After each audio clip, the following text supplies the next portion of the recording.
The first shot echoed through the valley like a thunderclap, sending a flock of startled crows into the crimson Arizona sky. Fiona Lawson didn't flinch, not anymore. The sound of gunfire had become as familiar to her as her own heartbeat in the 3 years since her husband's murder.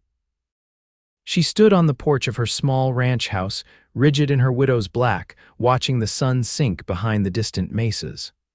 Another day without justice. Another day wrapped in mourning cloth while the town of Copper Springs whispered behind her back. The year was 1879. And the Arizona Territory remained as unforgiving as it had been when she and James first arrived with dreams of cattle and children. Now, at 26, Fiona was left with only half a dream, a struggling ranch, and memories that refused to fade like her black dresses were supposed to. "Mrs. Lawson," called a voice from the edge of her property, "got your feed and supplies." She recognized the voice instantly. Thomas Kincaid, the tall, broad-shouldered ranch hand who drifted into town 6 months ago and taken work at the general store. He was leading his paint horse up the dirt path, loaded with sacks of grain and other provisions she'd ordered. "Leave them by the barn, Mr. Kincaid," she called back, her voice carrying the practiced formality she maintained with everyone in town. Instead of following her instructions, he continued toward the house, his own black clothing stark against the dusty landscape. Thomas Kincaid was the only other person in Copper Springs who dressed in mourning, not for her husband, no, for his own ghosts. The town found this peculiar bond between them a source of endless gossip. "Thought you might need help getting these inside before the rain comes," he said, gesturing toward the dark clouds building in the east. His voice was deep but gentle, like distant thunder without the threat. Fiona's gaze drifted to his attire: black shirt, black vest, black pants. Only his hat was different, a weathered brown Stetson that had seen many miles. "I can manage." "I'm sure you can, Mrs. Lawson. You've managed everything else." There was no condescension in his tone, only quiet admiration. As he drew closer, she noticed the fresh bruise darkening his left cheekbone. "Trouble in town again," Thomas touched the mark absently. Nothing worth mentioning, but she knew. The same men who laughed at her persistence in wearing widow's black 3 years after James's death, far beyond the customary mourning period, also mocked Thomas for his own dark attire. They called him the Shadow, the Undertaker, or worse, when whiskey loosened their tongues. "They're saying I've bewitched you," she said bluntly, watching his reaction. "That you wear black to court my favor." A rare smile crossed his face, softening his weathered features. "People always need something to talk about, Mrs. Lawson, especially in a town like this." The first heavy raindrops began to fall, pelting the dusty yard and dotting her black skirts with dark spots. "You'd better come inside," she said, the invitation surprising even herself. In 3 years, she'd never invited a man into her home, at least until the rain passes. Thomas hesitated, then nodded, quickly securing his horse under the eaves before following her inside with the most urgent supplies. The interior of Fiona's home was modest but meticulous. No dust gathered on the simple furniture, no disorder suggested she'd lost her grip on life after James's death. The only personal touches were a wedding photograph on the mantel and a well-worn Bible on the side table. "Coffee?" she asked, moving to the stove where a pot was kept warm. "Thank you." Thomas removed his hat, revealing dark hair in need of a trim. He stood awkwardly, unsure where to settle in this feminine domain. "You can sit," she said, gesturing to the table as she gathered cups. "I don't bite, despite what they say in town." "And what exactly do they say?" he asked carefully. Fiona poured the coffee with steady hands. "That I'm half mad with grief, that I dishonor my husband's memory by clinging to mourning instead of moving on." Her voice remained level, but a flash of anger colored her cheeks. "As if putting away my black dresses would somehow prove I loved him properly." She placed a cup before him and sat across the table, her posture perfect. "And you, what ghost keeps you in mourning, Mr. Kincaid?" Thomas wrapped his calloused hands around the cup as if drawing courage from its warmth. "My wife and daughter," he said simply. 5 years ago, cholera took them both within a week of each other." I'm sorry, she said and meant it. Loss recognized loss. Sarah was 22. Our daughter, Emma, just turned 3. His voice remained steady, but his eyes betrayed the depth of his pain. I wore black for the traditional period, then put it away like I was supposed to, tried to live like everyone told me to. Thunder crashed outside, but neither flinched. And she prompted when he fell silent, and it felt like a betrayal, like I was pretending they'd never existed. His gaze met hers, unflinching. So I went back to black, not because I can't move forward, but because I refused to act like my life with them didn't matter. For the first time in 3 years, Fiona felt something crack inside her, not a breaking, but an opening. Someone understood. James was shot in the back, she said suddenly. Did you know that? Shot while checking our south fence line. They never found who did it. Thomas nodded. I heard. No witnesses? Oh, there were witnesses, she said bitterly. This is a small town, Mr. Kincaid. Someone knows who killed my husband, they just won't say. The rain intensified, drumming on the roof like impatient fingers. Is that why you stay? He asked. For justice. Fiona looked toward the window, watching water stream down the glass. I stay because this land was our dream. I stay because if I leave, whoever wanted us gone wins. And I wear black because every day without justice feels like the day he died. Thomas was silent for a long moment. The men in the saloon, he finally said. They laid hands on me because I defended your right to grieve however you see fit. She turned sharply. I never asked for your defense. No, you didn't. His voice remained calm. Just as I never asked the town's permission to honor my family's memory. Something unspoken passed between them, a recognition of shared defiance against the town's expectations. They were two people standing against convention, not out of stubbornness, but out of loyalty to those they had lost. The rain began to ease, the downpour softening to a gentle patter. I should go, Thomas said, rising from his chair. I've taken enough of your time. Fiona walked him to the door, watching as he settled his hat back on his head.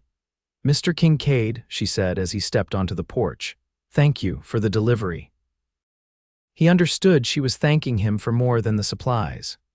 I'll bring the rest tomorrow if that suits you. She nodded, and for the first time in years, felt no need to reinforce the walls around her heart as she watched a man leave her property.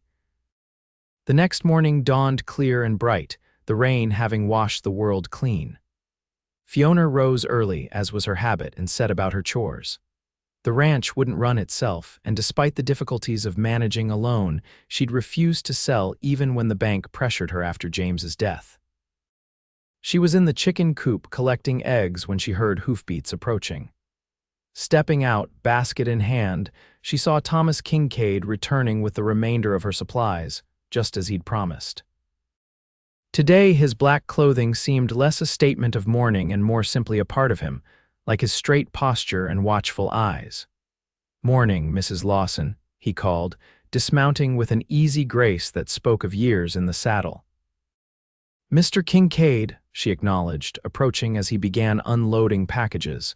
You're earlier than I expected. Thought you might need these things to start your day. He handed down a sack of flour, and the ride is pleasant before the heat sets in. As she reached for the flour, their fingers brushed briefly. Fiona felt an unexpected jolt of awareness and quickly stepped back, clutching the sack to her chest. If Thomas noticed her reaction, he gave no sign. I brought something else, he said, reaching into his saddlebag. He produced a small paper-wrapped package. Seeds, tomatoes, and peppers that grow well in this soil. Thought you might want to expand your garden. The thoughtfulness of the gesture caught her off guard. That's very kind, thank you, not kindness, he corrected gently. Just neighborly. They worked together, unloading supplies and carrying them to the appropriate storage places, flour and sugar to the kitchen, tools to the shed, feed to the barn. Their movements fell into a natural rhythm, requiring few words. As Thomas stacked the last of the feed sacks in the barn, Fiona noticed him studying the structure with a critical eye. Your south wall is weakening, he said, pointing to where the boards had begun to warp. Could come down in the next big wind. I know, she sighed. It's on my list, but I haven't had time. I could fix it for you, he offered. Have tomorrow free. Fiona stiffened slightly. I can't afford to hire help right now. Wasn't offering for hire, he said simply. Just offering. She wanted to refuse. Accepting help felt like admitting weakness, but practicality won out. Why would you do that? Thomas's expression remained calm, but his eyes were intent. Because you shouldn't have to do everything alone just to prove you can. His words hit with unexpected force. How long had she been killing herself with work, partly out of necessity but partly to show the town she didn't need their pity or their help? I'll provide lunch, she finally said. And I'll work alongside you. He nodded, accepting her terms. I'll be here at sunup. As he prepared to leave, mounting his paint horse with practiced ease, Fiona found herself reluctant to see him go. Mr. Kincaid, she called as he turned the horse toward the road. How do you bear it, the talk? He considered her question carefully. I remember that their opinions change nothing about what I lost or what I feel. He adjusted his hat against the sun. And I remind myself that most folks who mock what they don't understand are just afraid it might happen to them too. With a slight nod, he rode away, leaving Fiona standing in her yard, thoughtfully watching his retreating figure. True to his word, Thomas arrived the next morning as the first rays of sun painted the eastern sky. He came prepared with tools and additional lumber strapped to a small wagon behind his horse. Fiona was ready, dressed in her customary black, but with the skirts knotted practically to allow for movement. Her dark hair was pulled back in a severe bun, and she wore work gloves that had once belonged to James. You don't have to help with the actual construction, Thomas said as he unloaded his supplies. It's my barn, she replied simply, already examining the boards he'd brought. They worked steadily through the morning, removing rotted boards, reinforcing the frame, and installing new lumber. Thomas was skilled and efficient, wasting no movement. Fiona proved equally capable, anticipating his needs and handling tools with confidence. You've done this before, he observed as she precisely measured a replacement board. James and I built most of this ranch ourselves, she said, marking the cutting line with chalk. We couldn't afford much help when we started. You came from back east, he began sawing where she'd marked. Boston, she nodded. James had inheritance money but wanted to build something of his own. We were young and full of dreams. Her voice held no self-pity, just the simple acknowledgement of a different time. What made you choose Arizona? Thomas wiped sweat from his brow, careful not to disturb his work. James read about the open land, the opportunity. She smiled faintly. I think he liked the idea of being his own man, answerable to no one. And you, did you share the dream? Fiona paused, considering the question honestly. I shared his dream of building something together. The location mattered less to me than the partnership. She helped him position the newly cut board. What about you? You're not originally from these parts either. No, Thomas confirmed. Missouri born and raised, ranching family. Met Sarah at a county fair when I was 20. Married her the next spring. And after you lost them, how did you end up here? His hands stilled momentarily. Couldn't stay where every corner held memories. Drifted west, worked ranches in Colorado, New Mexico, then here. As midday approached, the temperature rose considerably. Despite the heat, neither suggested a break until the south wall was completely repaired. That should hold against anything short of a tornado, Thomas said, stepping back to inspect their work. Fiona examined the sturdy construction with satisfaction. It's good work, thank you. You promised lunch, he reminded her with the hint of a smile, unless you're reconsidering. I keep my promises, Mr. Kincaid, she said, leading the way to the house. In the kitchen, Fiona had prepared a simple but substantial meal: fresh bread, cold chicken from the previous night's dinner, pickled vegetables from her garden, and apple pie still warm from the morning's baking. Thomas washed up at the outdoor pump before joining her at the table. They ate in companionable silence for a while, the physical work having built a healthy appetite in both. This pie, Thomas said after his first bite, reminds me of my mother's. High praise, Fiona said, pleased despite herself. She would have liked you, he added thoughtfully. Said you could always trust a woman who could bake a proper pie crust. The casual comment suggesting a connection between past and present, between his family and herself, created an unexpected intimacy. Fiona found herself wanting to know more about the people who had shaped him. "Tell me about them," she said softly. "Your wife and daughter." If the request surprised him, he didn't show it. Sarah was small but fierce, had opinions on everything and wasn't shy about sharing them. His expression softened with memory. Emma took after her stubborn from the day she was born. "Had my coloring, though, dark hair and eyes. You must miss them terribly." Every day. He met her gaze steadily. "But differently now than at first. The pain changes, becomes part of you rather than something that might kill you." The honesty in his words resonated deeply. "James and I had been trying for children," she confessed, "for over a year before he died." It was something she'd never told anyone in town, a private grief layered beneath the more visible loss. "I'm sorry," Thomas said simply. "Sometimes I think that's why I can't let go," she continued, surprising herself with her candor. "It's not just James I'm mourning, but the future we planned, the children we never had." Thomas reached across the table and briefly touched her hand, a gesture so unexpected that Fiona didn't think to pull away. "There's no time limit on grief, Mrs. Lawson, no matter what the town thinks." The moment expanded between them, a shared understanding that went beyond words. Then, seeming to realize the liberty he'd taken, Thomas withdrew his hand and stood. "I should check on my horse before we finish the rest of the repairs," he said. Fiona nodded, grateful for the moment to collect herself. "Of course." After lunch, they turned their attention to several smaller repairs around the ranch: a loose shutter, a squeaky gate hinge, a section of fence damaged in the recent rain. Working together became easier as the day progressed, their movements more synchronized, their conversation more natural. By late afternoon, Thomas had helped accomplish tasks that would have taken Fiona weeks to complete alone. As the sun began its westward descent, he packed his tools back into the wagon. "I appreciate all you've done today," Fiona said, standing by the gate as he prepared to leave. "It was good, honest work," he replied, "something I've missed." "You're welcome to come back," she found herself saying. "If you have time, there's always more to be done around here." Thomas studied her for a moment, as if assessing the invitation. "Sunday after church," he finally said. "If that suits you." Fiona nodded, not trusting herself to speak further. She watched him drive away, the wagon raising dust that caught the golden late afternoon light. For the first time in 3 years, her isolation felt like a choice rather than a sentence. Sunday morning brought a clear sky and the usual church bells calling the town to worship. Fiona dressed with particular care in her best black dress, a garment of fine wool with subtle details that distinguished it from her everyday morning clothes. She rarely attended services, finding the sympathetic glances and whispered comments more than she could bear, but today she felt compelled to go. The small white church on the edge of town was already filling when she arrived.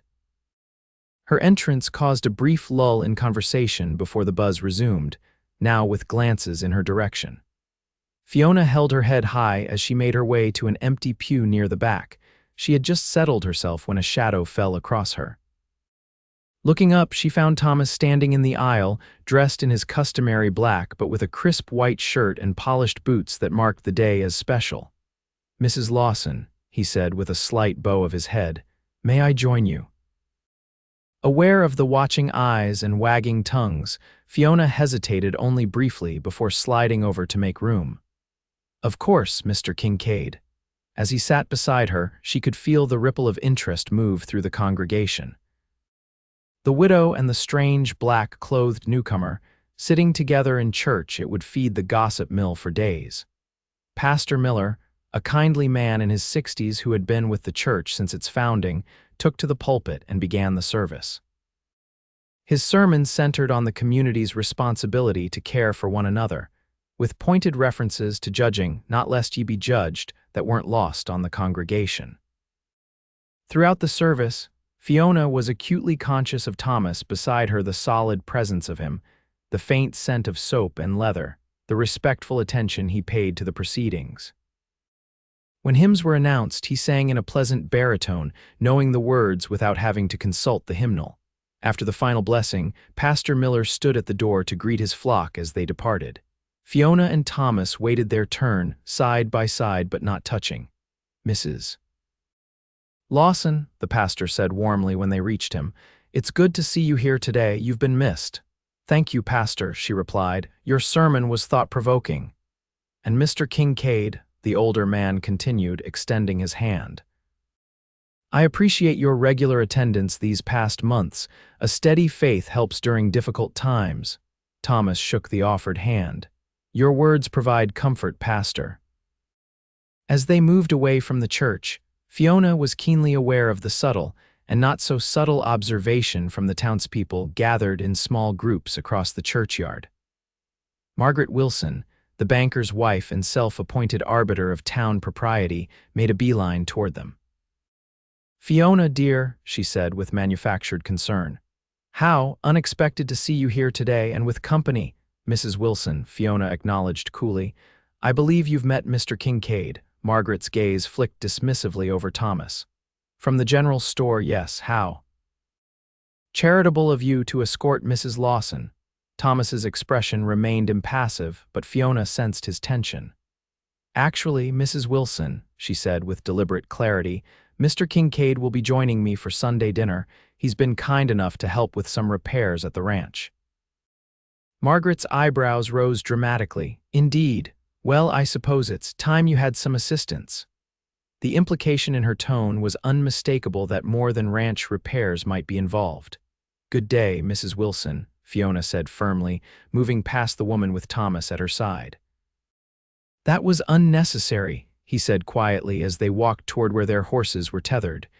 "You didn't need to announce our plans." "I'm tired of their whispers and judgment," Fiona replied. "Let them talk openly if they must talk at all." They rode back to the ranch in companionable silence, the spring sunshine warming their shoulders. Upon arrival, Thomas insisted on seeing to both horses while Fiona went ahead to prepare their meal. In the kitchen, she moved with purpose, bringing out the roast she'd prepared the previous evening and stoking the fire to heat it. She set the table with her good china dishes unused since James's last birthday and arranged wildflowers in a small vase as a centerpiece. The domesticity of the scene struck her suddenly, bringing her to a standstill in the middle of her kitchen. What was she doing? Setting a table for a man who wasn't her husband, arranging flowers, caring about her appearance. For 3 years, she had been defined by her loss. Now something new was growing in that barren ground, and it both frightened and exhilarated her. A knock at the door startled her from her thoughts. Thomas stood on the porch, his hat in his hands, looking almost boyishly uncertain. "I thought I'd check if you needed any help," he said. Fiona welcomed him inside, suddenly self-conscious. "Everything's nearly ready. Please sit down." The meal progressed pleasantly, their conversation easier than it had been before. Thomas spoke of his work at the general store, of his plans to save enough to perhaps buy land of his own again someday. Fiona shared stories of her early days on the ranch, the mistakes and triumphs as she and James learned to manage the land. "He sounds like he was a good man," Thomas said when she described James's determination to make their dream succeed. "He was," Fiona confirmed, "honest, hardworking, everyone respected him." She paused, her fork halfway to her mouth. "That's why his murder makes no sense. James had no enemies." Thomas was quiet for a moment. "Have you ever considered it might not have been personal? This territory still has its share of desperation. Could have been a robbery gone wrong." She shook her head firmly. "Nothing was taken. His horse came back with all our money still in the saddlebag. And James wasn't shot in a confrontation, he was ambushed from behind while mending fence." "You've thought about this a lot," he observed. "Every day for 3 years. Her voice was steady but held an undercurrent of steel. "Someone in this town knows something, I'm certain of it." The meal concluded with apple tarts and coffee. As they cleared the dishes together, Thomas mentioned needing to check the recent barn repairs to ensure everything had settled properly. Fiona accompanied him, glad for the shift to practical matters. The barn was cool and fragrant with hay as they entered. Thomas inspected their work methodically, testing joints and examining the new lumber for any signs of stress. "Everything looks solid," he finally pronounced. You should have no trouble even in the strongest winds." "Thanks to you," Fiona acknowledged, leaning against a post as she watched him. "Thanks to us," he corrected with a slight smile. "You're quite handy with a hammer, Mrs. Lawson." "Fiona," she said suddenly. "You should call me Fiona." Thomas's expression softened. "Then I'm Thomas." The moment stretched between them, filled with unspoken possibilities. Thomas took a step toward her, then stopped, uncertainty crossing his features. "I should be going," he said, though he made no move to leave. "Yes," she agreed, equally motionless. A commotion outside broke the tension, hoofbeats and voices approaching the ranch at speed. Thomas moved instantly, positioning himself between Fiona and the barn door. "Stay here," he said, his posture alert. "This is my property," she responded, already moving to his side. "I don't hide on my own land." Together, they stepped into the sunlight to find 3 riders pulling up in front of the house. Fiona recognized them immediately: Brandon Taylor and his cousins, sons of the wealthiest rancher in the county. Young men who'd never wanted for anything and believed that entitled them to whatever they desired. "Well, look what we have here," Brandon called, his voice carrying the slur of early drinking. "The widow and her shadow coming out of the barn together. How scandalous." "You're trespassing, Taylor," Thomas said evenly. "Time for you to leave." The 3 men laughed, Brandon the loudest. "Hear that, boys? The store clerk is giving orders now." He swung down from his horse, swaggering toward them. "Tell me, Mrs. Lawson, does he wear the black clothes to bed too? Or do you make him take them off?" Fiona felt fury rise in her chest. "Get off my property," she demanded. "Your property?" Brandon sneered. "This land should have been sold to someone who could manage it properly years ago.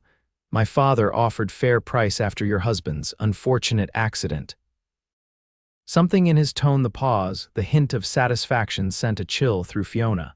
Before she could respond, Thomas had moved forward, his stance shifting subtly from defensive to threatening.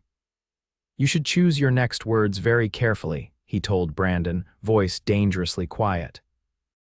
One of the cousins dismounted, moving to flank them. "You're outnumbered, store clerk, and we don't take kindly to drifters telling us what to do in our own town."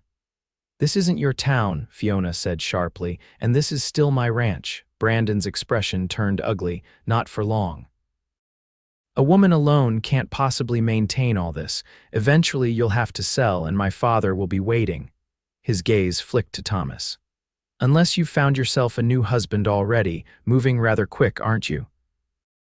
Thomas's hand twitched near his hip, and Fiona noticed for the first time that he wore a gun belt partially concealed by his long black coat.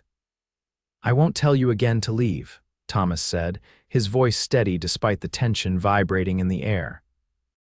Brandon took another step forward, his hand moving to his own weapon. "Maybe we should finish what started 3 years ago, clean up loose ends." The implication hung in the air like gunsmoke. Fiona felt the world narrow to this moment, this confession. "What did you say?" she whispered.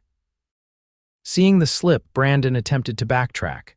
"Nothing that concerns you, widow," but his eyes had lost their drunken confidence, replaced by something close to fear.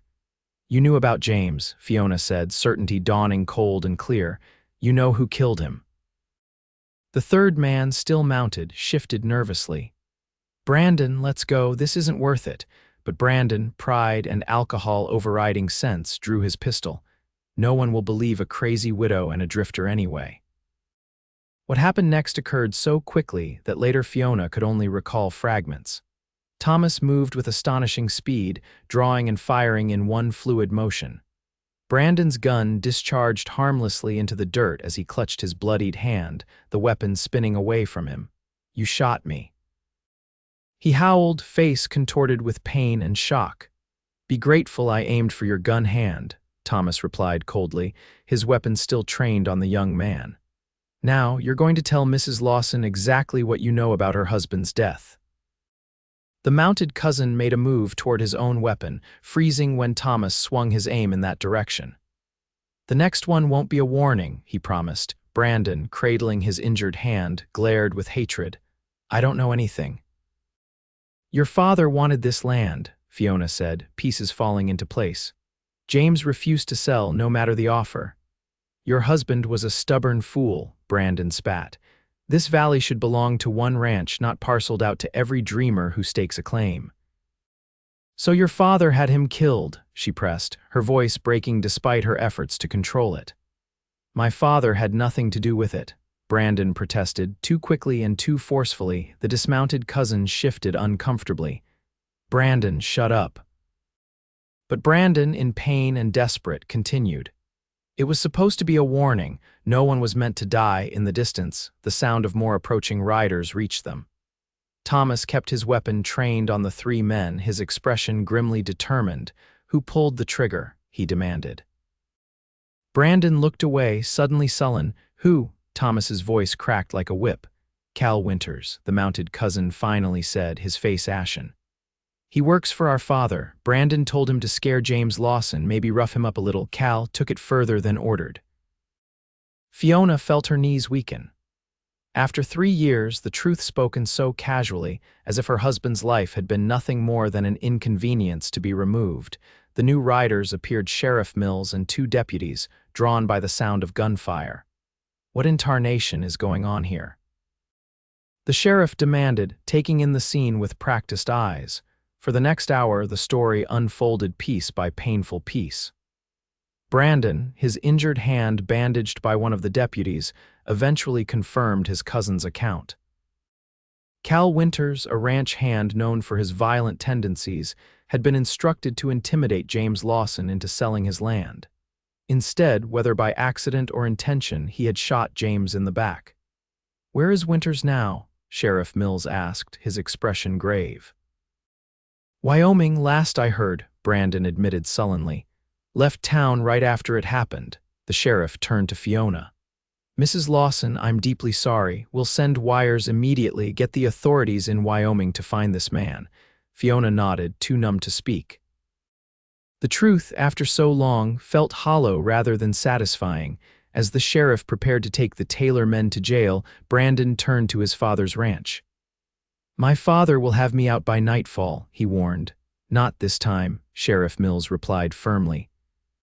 Conspiracy to commit murder is a hanging offense. Your father's money won't help you now. When they had gone, leaving only dust and silence, Fiona stood motionless in her yard. Thomas approached cautiously, holstering his weapon. Fiona, he said gently, are you all right? She looked up at him, tears finally breaking free after being held back for so long. 3 years, she whispered. 3 years of wondering, of suspecting everyone and no one, and it was always the Taylors, always about the land. Without thinking, Thomas stepped forward and wrapped his arms around her.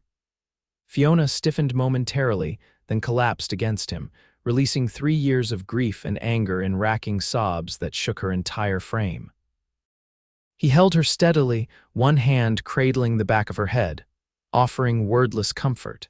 As her tears subsided, Fiona became aware of the impropriety of their position, a widow in the arms of a man not her husband, in the open yard where anyone passing might see. Yet she couldn't bring herself to care about appearances anymore. Not today. Thank you, she said, her voice rough from crying, for being here, for making them tell the truth. Thomas's arms tightened briefly before releasing her. I'm only sorry it took so long for you to get answers. What happens now? She asked, suddenly adrift. The purpose that had sustained her finding James's killer had been fulfilled, leaving her uncertain of her path forward. Now, Thomas said gently, you decide what you want. Justice is in motion. Cal Winters will be found. The Taylors will face consequences for their part. And me, Fiona looked around at the ranch, at the life she'd maintained as a monument to her husband's memory. What do I do now? Thomas's eyes held hers, their expression warm but careful. Whatever you choose, keep the ranch, sell it. Leave town, stay, the decision is yours alone, she considered his words. And you, what will you do? A complex emotion crossed his face. That depends in part on you. The implication hung between them, neither willing yet to speak it directly. They stood in the lengthening shadows of late afternoon, 2 people bound by grief, but now facing the possibility of something new. I think, Fiona said slowly, that I would like you to come back tomorrow. There's still much work to be done on the ranch. Thomas nodded, understanding what she was really saying. I'll be here at first light. As he prepared to leave, Fiona stopped him with a light touch on his arm. "I may not always wear black," she said softly. "Not anymore." He covered her hand with his own. "Nor I. But we'll remember them always in our own way." "Yes," she agreed, "in our own way." She watched him ride away, feeling lighter than she had in years. Tomorrow would bring new decisions, new beginnings. For tonight, it was enough to know that justice had finally come for James, and that she was no longer facing the future alone. Over the following weeks, change swept through Copper Springs like a desert wind. Cal Winters was apprehended in Wyoming and returned to Arizona to face justice. Edgar Taylor, Brandon's father, was implicated in the conspiracy, his empire crumbling as evidence of years of intimidation and corruption came to light. The town, forced to confront the ugliness that had festered beneath its surface, began a tentative process of healing. For Fiona, each day brought small victories and quiet revelations. Thomas became a constant presence at the ranch, arriving early and staying until sunset. Together they repaired fences, tended livestock, and gradually transformed the struggling property into a viable operation again. Their relationship evolved with cautious deliberation. Neither rushed to define what was growing between them, respecting the ghosts that still walked with them both. In town, gossip flared briefly, then subsided as more dramatic events, the Taylor scandal, the upcoming trial, captured public attention. One evening in late June, as they sat on Fiona's porch watching fireflies rise from the grass, Thomas broached a subject they'd both been avoiding. "I've been offered a partnership in the general store," he said, his voice carefully neutral. "Mr. Henderson wants to spend more time with his grandchildren in Tucson." Fiona felt her heart constrict. "That's a good opportunity. Will you take it?" Thomas turned to look at her, his face half shadowed in the fading light. "It would mean staying in Copper Springs permanently." "I see." She kept her tone measured, though hope fluttered beneath her ribs. "I'd need to live closer to town," he continued. "The room above the store is convenient but small." Understanding dawned slowly. "Are you asking my opinion on real estate, Mr. Kincaid?" she asked, a smile tugging at her lips. He shifted to face her fully. "I'm asking if there might be room in your life for something beyond memories, Fiona." "For someone?" The directness of the question took her breath. For so long, her life had been defined by loss, her identity built around being a widow, around seeking justice for James. Now, with that justice found, she stood at a crossroads. "I will always love James," she said quietly. "He was my first love, my youth." "As I will always love Sarah and Emma," Thomas acknowledged. "They are part of me." Fiona reached across the space between them, taking his hand in hers. "But perhaps our hearts are large enough to hold past and present together without betraying either." His fingers tightened around hers. "Is that a yes?" "It's a beginning," she replied. "I'm not ready for promises yet, but I am ready to allow for possibilities." Thomas raised her hand to his lips, the gesture both old-fashioned and deeply intimate. "Possibilities are all I ask for now." 2 days later, Fiona did something that scandalized what remained of Copper Springs society. She appeared in church wearing a dress of deep purple, not the stark black of mourning, but a color that acknowledged grief while embracing life. At her side, Thomas wore a new shirt of similar hue beneath his black vest. Margaret Wilson nearly fainted at the sight, her furious whispering carrying clearly across several pews. But Pastor Miller, meeting Fiona at the church door afterward, simply squeezed her hand and said, "The Lord rejoices when his children find their way back to joy, my dear." Summer stretched into autumn, bringing the harvest and Cal Winters' trial. Fiona testified calmly, her voice steady as she recounted the events surrounding James's death and the long aftermath. Thomas sat directly behind her in the courtroom, his presence a bulwark against the painful memories the proceedings stirred. When the verdict came guilty, with a sentence of life imprisonment rather than hanging, Fiona felt a complex mixture of emotions. Justice had been served, but no punishment could restore what had been taken from her. "Are you disappointed?" Thomas asked as they walked away from the courthouse. She considered the question honestly. "No," she finally said. Another death wouldn't bring James back. At least this way, Winters has time to consider his actions and perhaps find redemption. Thomas nodded, understanding in his eyes. "You've changed. We both have," she replied. "Grief either hardens you completely or teaches you compassion. I choose the latter." That night, beneath a sky ablaze with stars, Thomas asked Fiona to marry him. Not on bended knee or with flowery declarations, but simply and directly as they walked the perimeter of her property in the cool evening air. "I love you," he said, stopping to face her. "Not despite your past, but including it.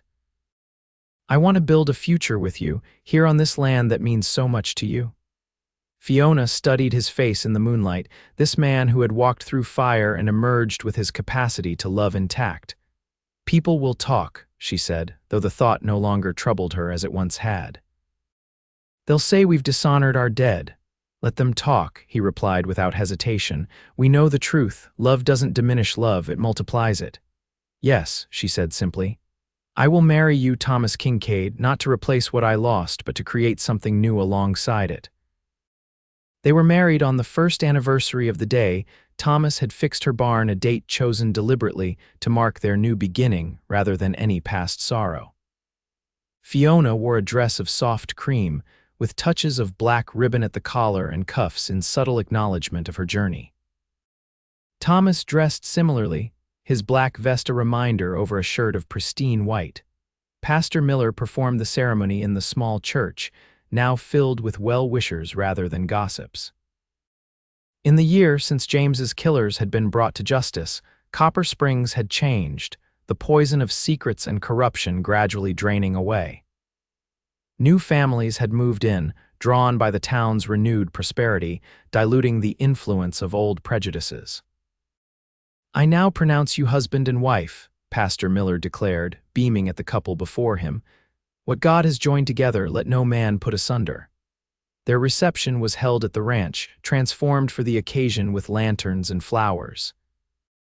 Tables laden with food stretched across the yard, and a small band played beneath a canopy of cottonwood trees. Children darted between the adults, their laughter a reminder of life's perpetual renewal. As twilight deepened, Thomas led Fiona away from the celebration to a quiet corner of the property. From his pocket, he withdrew a small wooden box. "A wedding gift," he said, placing it in her hands. Fiona opened it carefully to find two miniature portraits, one of a young woman with a determined expression, holding a small dark-haired child, and another of a smiling man with James's unmistakable features. "How did you?" she began, touching the image of her husband with trembling fingers.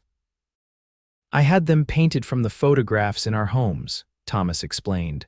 "I thought we might place them together in our parlor, a reminder that love doesn't end, it only transforms."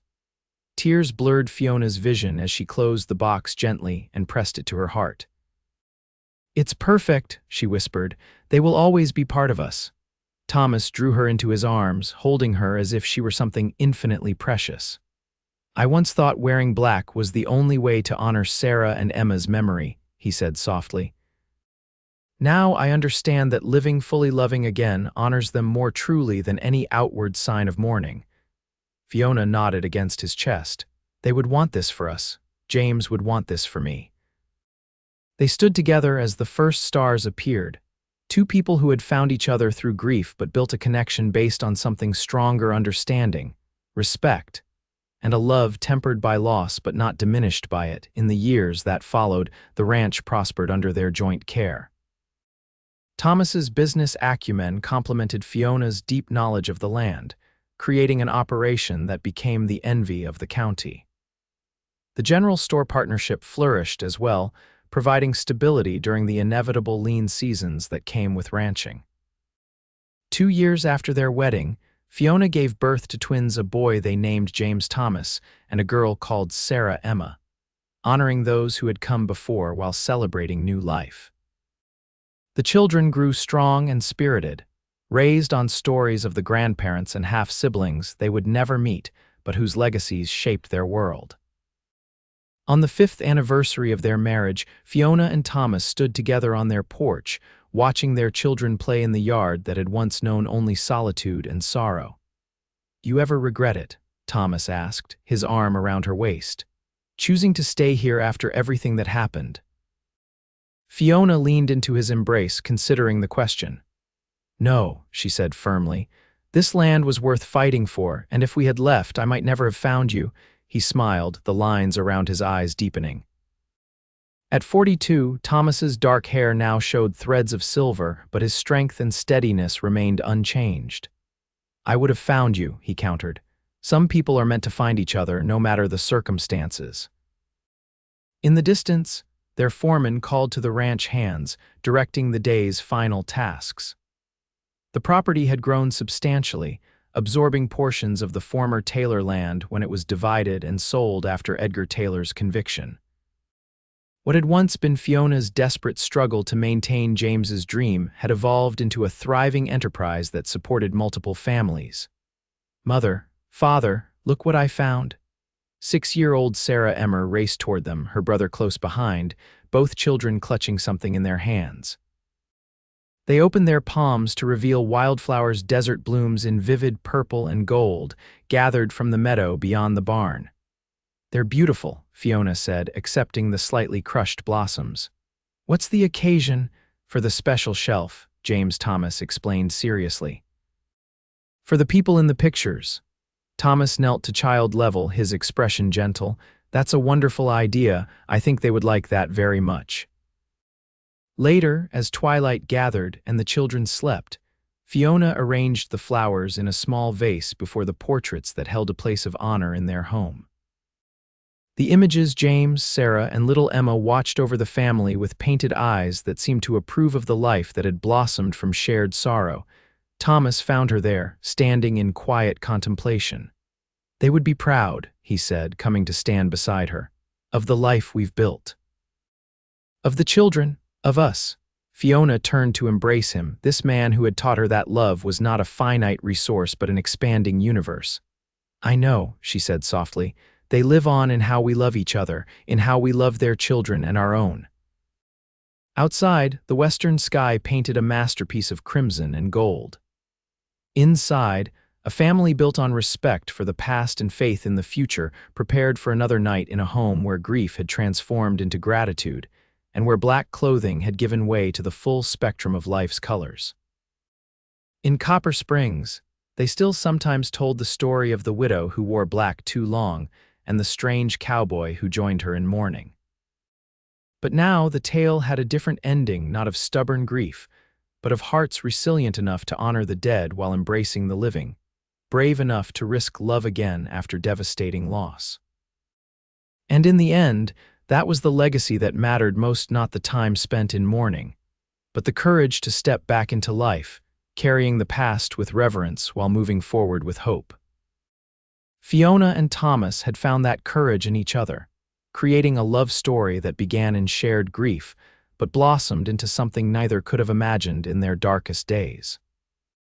As night fell completely, they closed the door on the portraits, not shutting away the memories, but simply turning toward the present moment and each other.